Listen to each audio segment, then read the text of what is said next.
Hey, everybody, welcome to the podcast, the Project Investigation Collaboration brought to you by the Veritas Project.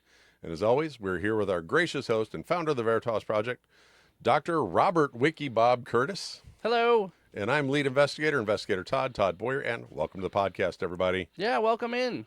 So, obviously, you can see we got something new going on. We are working on this. It's still a work in progress. We're hoping the audio sounds decent. Right. So it is being very weird. Right. So, Yeah, there's a lot of moving parts in this system now. right. So we're trying to make the audio better, make the podcast as a whole.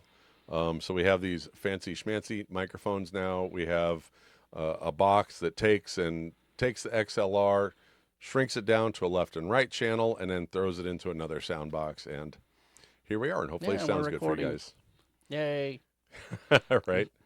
Recording. Yep. So, Bob, what are we talking about tonight? Yeah, I thought we would do like a Christmas special. You know how like old sitcoms would have like a Christmas show where they would talk about behind the scenes things, you know? So I had everybody record a little brief introduction into who they are, and we're going to insert those into the video. So if you guys are watching it on the YouTubes, you'll see a little video Right. right here. Right here. Hi, I'm Robin, also known as Investigator Robin with the Veritas Project. My journey with Veritas actually began back in early of 2024, and as of May 2025, I became an official team member along with a first-time professional paranormal investigator. I was born and raised here in the state of Michigan, where I currently reside with my 3 grown children. And St. Louis actually has become my home away from home. So to me, when I come out to St. Louis, both for professional and personal reasons, it's just like being at home. This team has become family to me, and I couldn't be more grateful. And yes, while this is my first official team and first time being a paranormal investigator, I don't come without my own personal experiences and without research and true interest in both the metaphysical and the paranormal realms. Some of my experiences have included sleep paralysis, shadow figures, astral travel. I have also experienced a UFO before as far as visually seeing one. I have also experienced, having spirits around me, one of which I knew was my dad. I have dream visitations from my mother.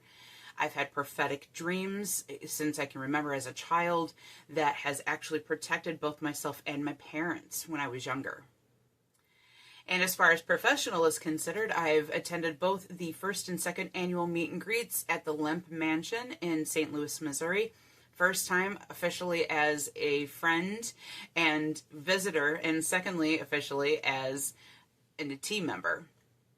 I have been on several investigations now as Veritas team, and I can honestly say I've had some wild experiences already, and I so look forward to having more.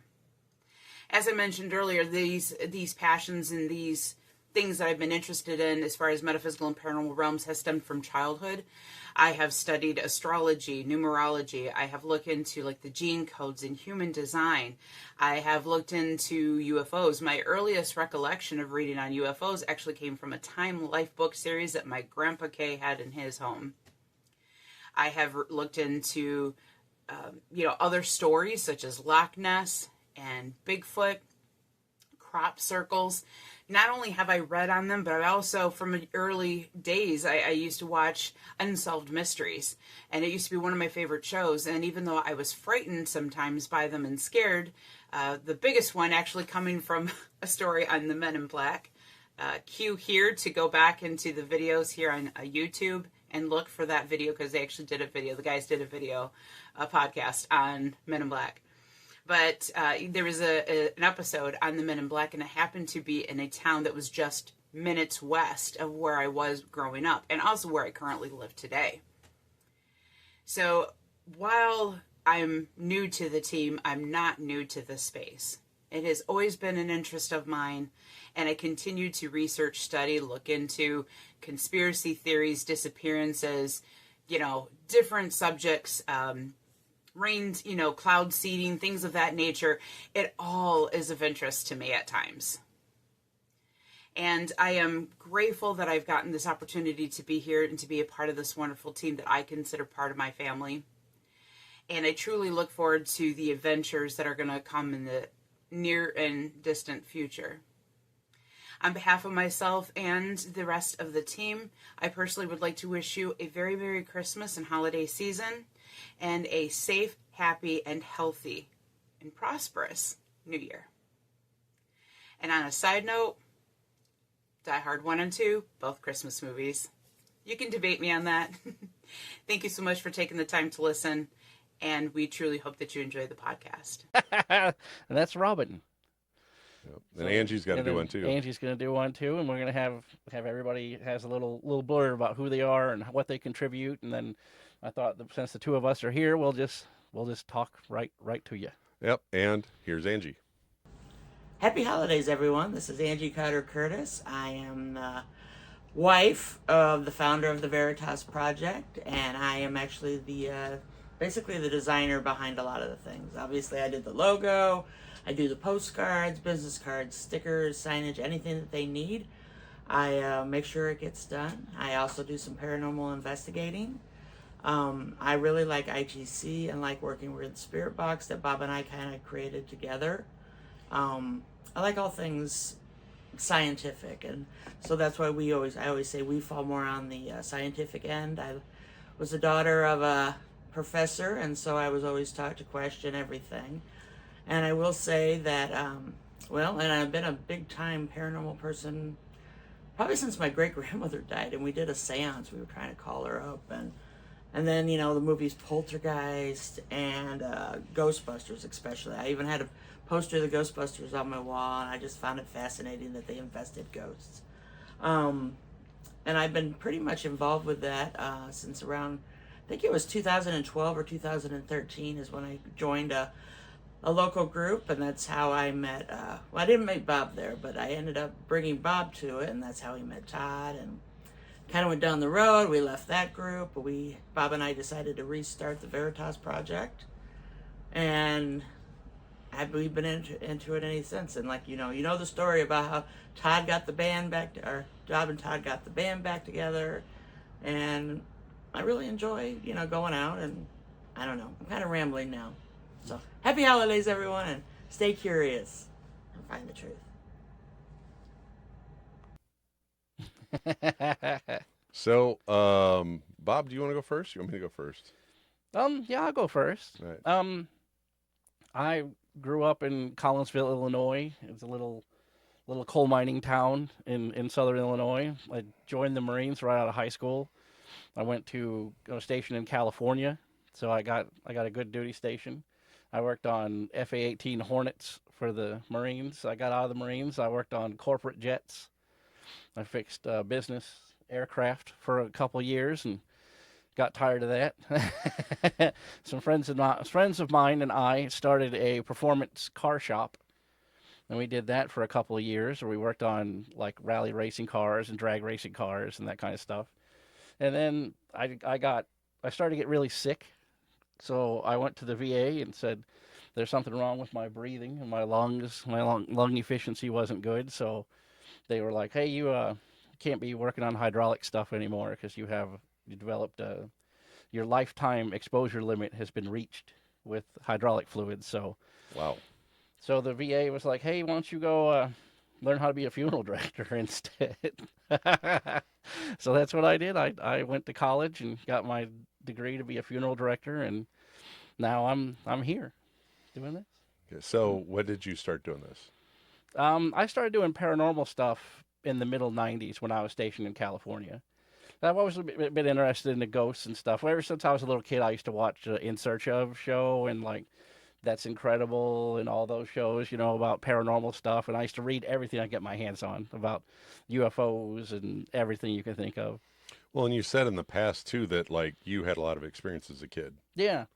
Our house that I grew up in the middle of a cornfield, and we had lots of like shadow figure type things that would happen in that house. So that kind of got me interested. Then I saw a UFO when I was a little kid too, and super close experience with a UFO. So I was always trying to find like how that happened. and why, like what were aliens, or what was that thing that I saw, so research. Yeah, I think you'd enjoy the UFOs more than you like the ghosts. Yeah. I know you really dig, and you read a lot.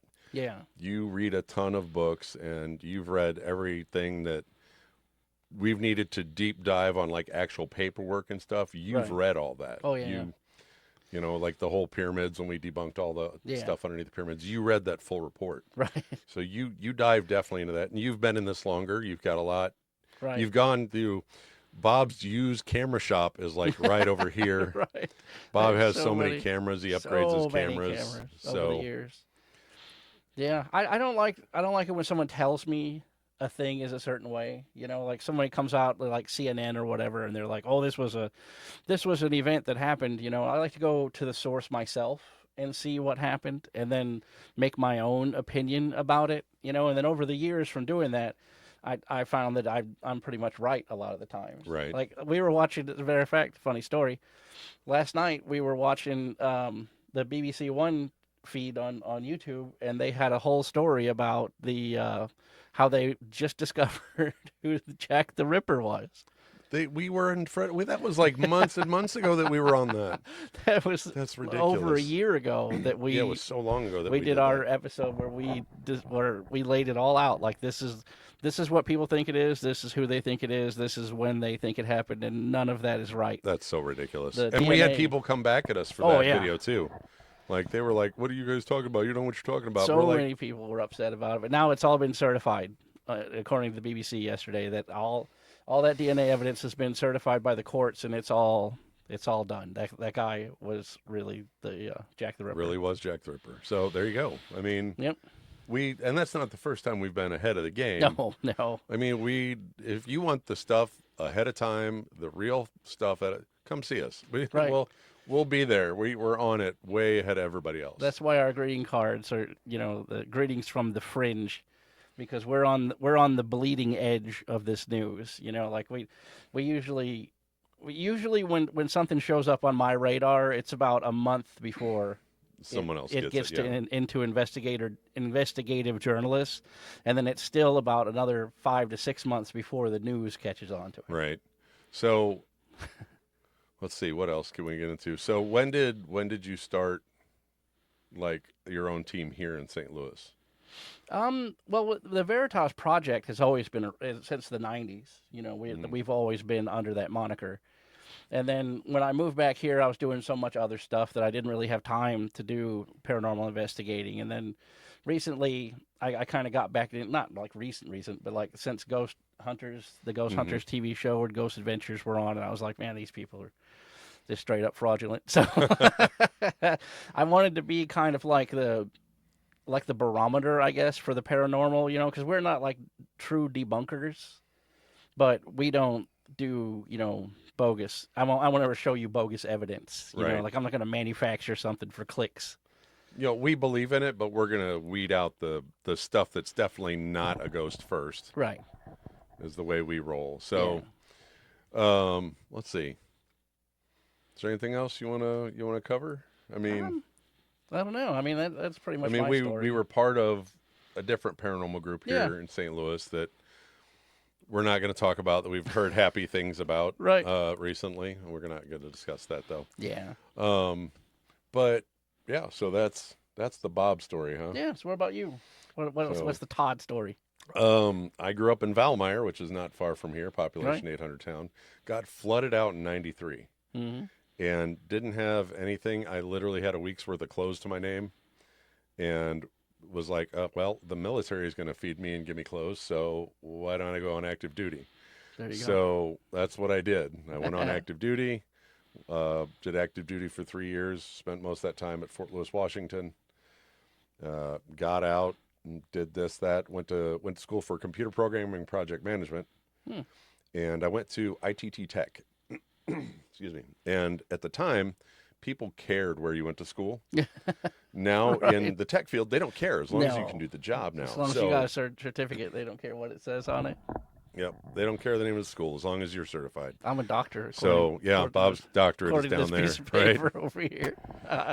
So so I don't use my degree. I'm a utility contractor, and back when, like, I saw a lot of stuff too when I was a kid. Hmm. So I saw shadow figures and that kind of stuff. Yeah. And then, actually, when I was at my buddy's house at one point, and I was a teenager, and his house was haunted. Everybody knew that his house was haunted. You know, the previous owner said it was haunted. Right. They had a room at the top of the stairs called the Red Room. It had red carpet, uh, paneled walls, that old 70s dark brown Yeah. panel. That's Well, awesome. I spent New Year's night over there. His mom and my mom had gone out. They were single moms. They'd gone out to go out and have a good time. And him and I hung out and played ColecoVision, if that tells you if my Nice. age I is had showing. a ColecoVision. Right?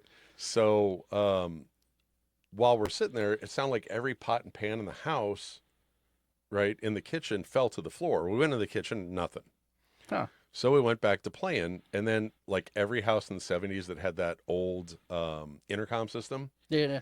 the intercom kicked on by itself and started crackling and popping and stuff. And Oh, we're like, wow. oh, hell no, we're out of here. So we ran for the front door, and luckily it was warm out that New Year's. Yeah. And we went out, and it felt like somebody was behind us. We couldn't get the door unlocked right away. Oh, man. And we stayed out and we walked around until, till the sun came up, basically. Oh, wow. So we knew our moms weren't coming home that night because they were out partying. They had plans to stay somewhere else. We were like 16, 17 at the time. Right, so, right. we were You're not good like you're being together. abandoned. Right. Then I had, I saw a shadow figure. It was following us through a cemetery down in Valmeyer. They have that, the slave cemetery down there. Yeah. So yeah, I saw that. I saw a shadow figure follow us through there. And then back when ghost hunters and all that kind of stuff came out, I got into it. I saw something on Facebook says, hey, you want to be a paranormal investigator?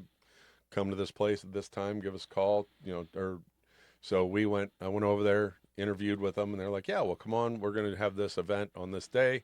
Come on over. And next thing you know, I'm a paranormal investigator. There you go. And I've been doing that for, I don't know how many years. I mean, we met through that Yeah. group, back when I started. And my first real sighting as a paranormal investigator happened that very first night, because I walked into that big foyer at the Y and looked up those stairs, and there was a shadow figure standing at the top of the stairs. Yeah. And I looked at it, and it saw me, and it turned and went up the other stairs, and I'm like, that's nothing. That had to have been my shadow. Right. I tried like heck to recreate my shadow. Didn't Right. happen. So I was with that group for a couple years, Mm-hmm. went away for a couple years, came back, was with that group again, and then was away again. And then a lot of you have heard this story. On my 50th birthday, Bob's like, let's get the band back together. Yeah. Right. So we started as a separate entity. I was investigator Todd, and Bob was Veritas Project. Right. I had my own logo. Bob had his own logo. And we're just like, you know what? Let's just put it together. Yeah. I'll be the lead investigator. You're the founder. You're the boss man. I'm number 2, and that's how we roll now. So Well, I am like 2 weeks older than you. yeah. Literally, we're that. When's your birthday? July 26th. July 26th, and mine's August 19th. So you're like 3 weeks and a couple days older than me. Literally that close together on our birthdays. It's funny. So, what else do you want to talk about? What's your favorite story? What's your best? Let me do this. What frightened you the most? What's the most frightening thing you've ever come across? That would also be the Y, unfortunately. We're giving too much press to that place. But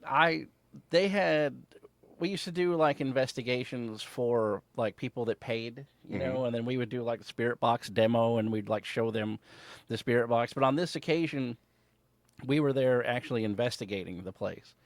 And I want to say there was only like maybe 4 people in the entire building. Mm-hmm. And part of it was still set up for like the Halloween like walkthrough. Oh yeah, they used to have a haunted house in Yeah. there. Yeah. And so there was like this meat counter thing set up, and it kind of curved, and then it went through like a building, through a room, and there was a door that when you closed it, it locked in your direction, right? Mm-hmm. So I'm standing there in the dark. I got my little flashlight on my shoulder, and back then what I would do is I would sit in complete darkness. And then whenever something would happen, I would snap a picture. That was like my thing. I've got really good evidence doing that. So I'm sitting there in the dark, just kind of waiting for that feeling to come, and like the hairs on the back of my neck started to stand up, and I hear the floor creak because it had really old wooden floors. It's an old building, Yeah. very old building. And the floor like like someone was walking up to me, and I could feel like how like somebody's about they're not touching you, but they're like right there, and you could feel you're in their like that EMF, you're in their energy field. You're in that person's space, and you could feel like they're like right up against your face. So I'm like, what is going on? So I reached up onto my strap and clicked the light on, and there's nobody there. There was nobody in that room. So then I went over and opened up the door because it unlocks from my side, but it locks when you close it from the other side. And that's a long way around too to go Right. open that door. And Angie was in the hallway at that time, and she's like, "What's going on?" I'm like, "Were you just in there?" And she's like, "No, nobody was in there, and they couldn't have been in there because the door locks from that side." Right. And I was gassed up for the whole rest of the night. I was like, I was about ready to just start swinging. That's how close this person was to my spit. Like they were, if somebody, I could feel somebody's tongue on my cheek. That's how close they were. You know what I'm saying? Like that, I could feel like a person's imaginary breath blowing on me. And when I turned that light on, there was no one there. And that got me. Like that's like, I've never been at the threshold of a dude run moment before that right there. Like I was ready to just drop my stuff and bolt. I was like, I don't know why that in pitch complete darkness, having somebody that close to you makes that primal fear, come into your being. But right. I was full up with it right there. I was ready to just full bolt. force. Yeah. So I had 2 experiences almost fall into line the exact same way. One was at the Lemp actually during our first annual meet and greet, and the second I was in a basement at a house that we were investigating over in Highland, Illinois. Okay. And sitting in the basement, it was the same situation where on the Highland one, I actually got the words "demon run" come across the obelisk, and all the hair stood up on the back of my neck, and I was like, I am out of here. And then the same thing happened at the Lemp. Like, you remember the first year I went down to the basement by myself, and you know how creepy that basement is at any time. I felt that I could not turn around and put my back to that basement. I walked out backwards because I felt like something was coming up on me. Wow. I could not turn around. That was my closest to like turn and run moment. Right. Actually probably the Lemp. I'd say the Lemp was probably scarier than the other one. At the Lemp, I was legit. I turned my back. You guys saw it on the live. For you guys that have watched that, I was talking about it on the live, and I turned and just backed out of the basement because it felt like something was right there. My spooky Lemp basement story, it's not like the spookiest thing, but it's just something that happened to me mentally. I was in the part of the lower basement where there's like the 2 mirrors that face each other. Yeah. And I'm looking, I was just kind of spacing out at the way you can see yourself, seeing yourself, seeing yourself, seeing yourself, right? And I noticed that it was like back of head, front of head, back of head, front of head. You know what I'm saying? Like, because the wind mirror, and at some point it was like front of head, front of head. Huh. And I was like, wait a minute, what? So I turned around and looked in the mirror behind me, and it was, the same. And then I turned back and looked in front, and it was normal again. That's and I was weird. like, did I really see that? So then I'm like turning and like trying to. No, there's a lot. I'm trying to trick it. There's a lot of infinity effect mirrors in that in the Lemp. There's like a few places in there that like that room when you come in and you go to the left, that first dining room right there that used to be the office. That has big mirrors. Like there's one between the windows and then one on the wall that are just ginormous. So. Yeah, but it was. I don't know if that was like something in my mind or if it was something that was really happening. But of course, back then, I wasn't walking around with a camera because we were doing tours. Right. So I was just kind of just walking around, looking, right. Seeing what I could see, just kind of feeling the vibe down there in the basement, observing the aura, like the children say. And we've given so many doggone tours in that place. Like, I used to walk around. I used to go live on TikTok on my investigator Todd account when if I didn't have the tour over at the brewery, so I was there by myself a lot of times. So it's like that house closes in on you very quickly when you're sitting in that building by yourself. Yeah. Like the mood, like, doesn't matter where you look, it feels like somebody's watching you when you're by yourself. Yeah. So that place is really wild. I think we probably both have the same as far as what was the easiest investigation, because we were on the same investigation where we went into the house, we ran EMF, and their whole house was full of EMF. Oh, yeah, yeah. That was the easiest one to debunk and solve. The mom was having nightmares, the daughter was having nightmares, and that was like, we're like, yep, you have high EMF in your house. That's why you're seeing ghosts. And So- the other ghost group that they had in there used like K2 meters, and they were like, "No, this place is clean. I don't know what you're talking about. You know, we found a couple spikes here or there." I'm like, "Yeah, because the K2 meter can experience this much of a variance in magnetic fields.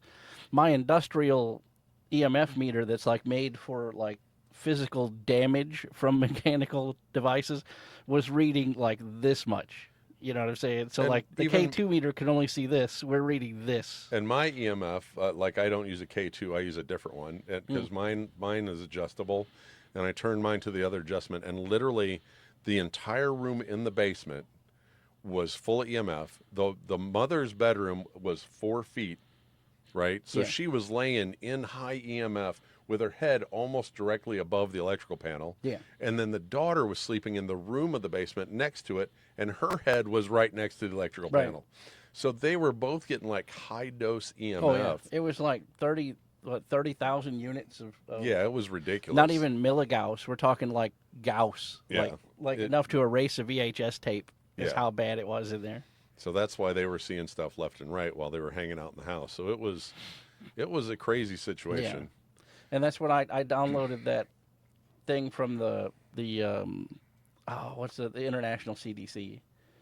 I forget The what they're table called. of the Yeah, and I showed her like the scale of how much EMF you're allowed to be exposed to in an industrial setting before you start experiencing heart palpitations and hallucinations and everything. And her bed was at it. So you think she's been sleeping there for months, yeah, being exposed to these extremely high levels of EMF. her and the daughter, Yeah. teenage daughter, and yeah. So we explained away their whole haunting like Yeah. it was nothing. So there you go, guys. That was our easiest one to. Yeah. to If get there's rid of. not, like I say, if the absence of evidence isn't the evidence of absence, Right. right? But sometimes it's not a paranormal thing. Sometimes it's just perfectly natural or in unnatural wiring of a box. Right. that somebody is being poisoned by EMF in there. Yep. So, anything else you want to talk about? You want to cover? I figured we would do like what is our setup right now? We got we our switched to setup? these nice microphones. Yeah. Okay. So, let's see. So nowadays, if you're an OG, we were 2 microphones and a horrible sounding board that I got off of Temu. It's had so much buzz in it. It had so much buzz in it. It was a Yeah. professional board. Don't get me wrong. It looked cost me. nice. It looked nice. Cost me a lot of money, but Yeah. it just had a hum in it that we could Yeah. not get rid of. And then so we went. Then we went to just a camera. Yeah. And we were been a camera for a long time. Mm-hmm. But we have a Rode shotgun microphone that records everything in an area. Yeah, it's really nice. And then we found the Rode little The lapel mics. lapel microphones Right. a few weeks ago, and those are good, but they're not. They're more of like a like a CNN reporter on the scene. Yeah. Type of microphone. They don't have a studio sound. Yeah, they're not an entertainment microphone. They're more of a documentary microphone. So, and then we've been upgrading cameras and whatnot, and we've changed camera angles. Yeah. We've upgraded our chairs. Right. Originally, we sat on a plastic chair and a folding card table. folding steel chair. Yes. That was our chairs originally, and Yeah. we tried to have a save our butts fund. Yeah, that never panned out. That never panned out. But then I got lucky and came across some really nice office chairs, which is what you Oh, guys yeah. seen before these. Got them for free. It was a factory they were going to throw them out. And Right. I'm like, hey, can I get 2 of those? And they're like, sure, take them. So we got those. And And then, they were super nice. yeah, they were super nice. But they're not wingback leather They're chairs. not wingback. And we have always talked about getting wingback chairs Yeah. for like the whole podcast. Like Yeah. we have this whole thing envisioned that we are going to have wingback chairs and whatnot. Right.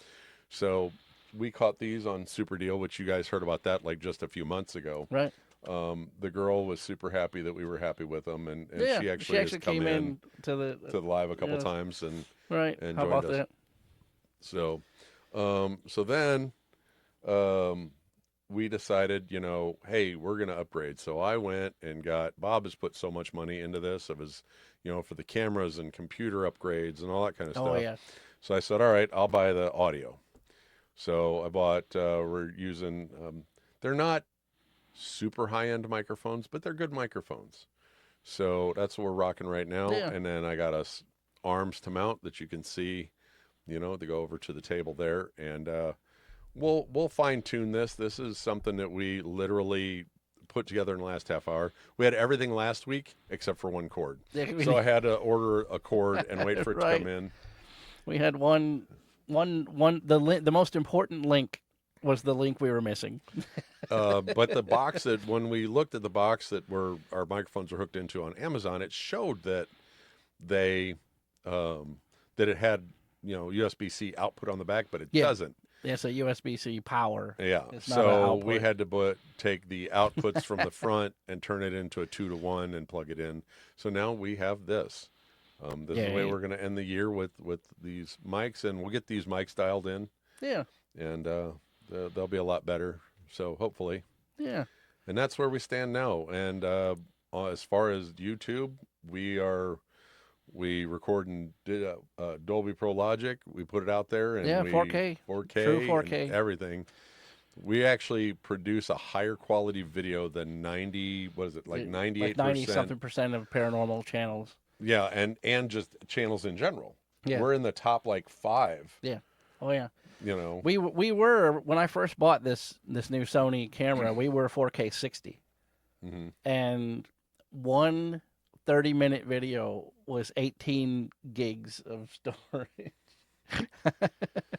So I was like, we need to dial it down a little bit. We don't need 4K 60. 4K Right. 30 is perfectly fine. So Right. we switched to 4K 30, and that's where we've been And at. we're still in the top. So Oh yeah, you can't really tell the difference. No. I mean, we're there's not no- high action. So yeah, no, we're not the FIFA World Cup. We don't need 4K 60. right. 4K 30 is perfectly fine. So yep, absolutely. So let's see what else. Anything? Yeah, as far as our editing setup, we just use Caden Live, and I do all the editing. Yep. And originally, I had the computer that's still laying on the desk right there. It was a office computer that I bought off the internet for next to nothing, and I put an awesome video card in it, and it could barely render a video in like 3 hours. Well, and then not only that, we'd go to upload to YouTube, and Oh, because yeah. we were an established channel, YouTube wouldn't give us the bandwidth. No. So it would Yeah, take forever. I would finish editing the video and then put in everything into YouTube and then start the upload, and then I would go to work, and I would be at work for like 2 or 3 hours before it would finally pop into the channel, because that's how long it would take to upload Yep. the entire video. They would give us no bandwidth. Now, because we do produce videos every week, and then Mhm. Bob and Angie do the movie reviews now every week, we get Yeah. the bandwidth. So now Oh, we we can upload every literally day. upload The shorts, the shorts. he shorts, does- velours, we put out shorts every day. Yep. At least 3. So then, because we're doing that, we can literally by the time Bob gets everything typed in about the video, it's uploaded. Yeah, it's already uploaded. It literally takes like 30 seconds. The now. standard def version is uploaded in just like a minute, and then No. it expands it all the way to 4K after like 10 minutes. But it used to take us every bit of like 4 hours to upload it. For real. So Yeah, that's our humble beginnings. yeah, The future is Bob's moving to his family farmhouse. Yeah. We're going to set up a whole studio in the family farmhouse. we will have a room that is just dedicated to the studio. Yeah, that'll be nice. And that'll be really cool. And we put up these sound blankets last week, which you guys heard us talk Yeah, about that. cut the echo And down. they help. They help a bunch. I Yeah, mean, they you can do. really tell. And we're going to have a lot of that on the walls in there. So Yeah. it'll cut, the echo should be minimal in that room. So Yeah, in the future we want to keep doing investigations where we upload the entire footage for you guys to pick through. So if there's the debunkers out there that want to say like, well, that didn't really happen, you know, the entire unedited investigation is uploaded on YouTube after we do the investigation. Usually we do the investigation, then we record our YouTube video talking about the investigation, and then a couple days later we finally upload the entire investigation, which is usually 2 to 3 hours. yeah, So- unedited, uncut, unmodified. We don't add anything to it. We upload the entire video. Yep. So there you go, guys. You know our history and you know our future. Yeah. So now you know what we got planned going into the new year. Yeah. Just wanted to give you guys a little behind the scenes, because a lot of people, they message me all the time like, look at these dummies, they don't know what they're talking about, blah blah blah, you know. And I'm like, you don't even know who we are or what we do, you know. All you see is this one short, and then you come in here and dump all over us, you Yep. know. So I thought it'd be nice to have like an entire episode where we could say, okay, this is what we do, this is where we came from, you know. Like I've been in the paranormal field since I was like 3. Yeah, you know, I sat on the floor and watched, you know, In Search Of in like the 70s when I was a little kid, and ever since then I've been into paranormal. I read everything I get my hands on. I listen to everybody's opinion. I go, and that's the thing, is we will listen to somebody else's opinion. Yeah. We don't prejudge. I mean, we we want to know what other people think, and then we'll give you guys our opinion on it. right. So I mean, We want to tell you like critical thinking, but not what to think. right. Right. So we want to give you both sides of this. A lot of times people, like some people recently have watched, because we did 2 videos. One video about the science and the technology of the 3-eye Atlas comet. And then we did another whole video about conspiracy theories and wild speculation about 3-eye Atlas. So everybody watched the conspiracy theory one and then came after me in the comments like, well, you don't know what you're talking about, it's been debunked. I'm like, well, A, that video is 5 months old. And Right. B, I made another video talking about the science of it. So all of everything that you're saying is invalid because we already talked about the whole science the week before, or 2 weeks before that, where we went through everything. Neil deGrasse Tyson, we talked about NASA, we talked about ESA, we talked about the French space agencies, we talked about everybody's scientific opinion, and that it was just a comet and there was nothing extravagant. And then we thought, well, let's lead into it and have a whole nother video about just the conspiracy theories, just about the wild, you know, crazy stuff. And I even made the thumbnail of a little alien surfing on top of the comet. And people still came after me like, well, Neil deGrasse Tyson said this. Like, well, yeah, I said that too in the other video that you didn't watch. So there's something that you have had happen to you that I'm waiting to have happen to me. And it's happened to you like 4 times now. Oh, meeting Where people like, I watch your show. And I'm like, God, man, I'm waiting for that. But so today I was in a live and I was chit-chatting and I was like, yeah, I'm a paranormal investigator, blah, blah, blah, this, that. And I said, this is my podcast. And they're like, I follow you. I was like, heck yeah. So we Nice. have people that I've ran into now on TikTok Yeah. that follow us. She's like, yeah, you guys come up in my, In the YouTube feed all the time. Right. So they follow us. So now I've ran into somebody on TikTok, but not in the streets like you. Yeah. So Yeah, I had a little girl walk up to me in the thrift store one time, and she's like, so if we're aware that we're in the Matrix, how do we get out of the Matrix? right. And I was like, oh, did you watch the channel? She's like, oh, I watch it every week.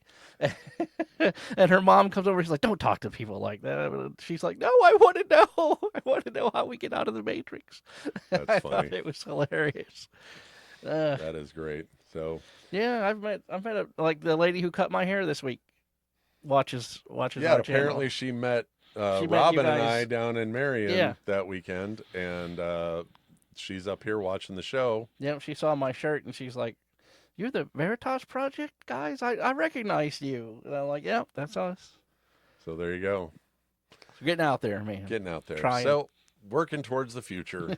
New year, get out there and Yeah. make it happen hopefully this year. I mean, we've only been doing this 2.5 years now. So Yeah. 2 years and 3 months. Our first one was October 1st, I believe. Right. Right. So, so 2 years, 3 months. But, all righty. Well, now you guys know the whole story about the Veritas Project Yeah. and how Investigator Todd and Feel a little- Veritas Project came together and the whole little better. background. And Yeah. A little inside view of who we are and what we do, so that way people can't keep saying like, "Oh, you guys are a bunch of wackadoo, conspiracy nuts." Like, no, we tell both sides. You just only heard the one side. Right.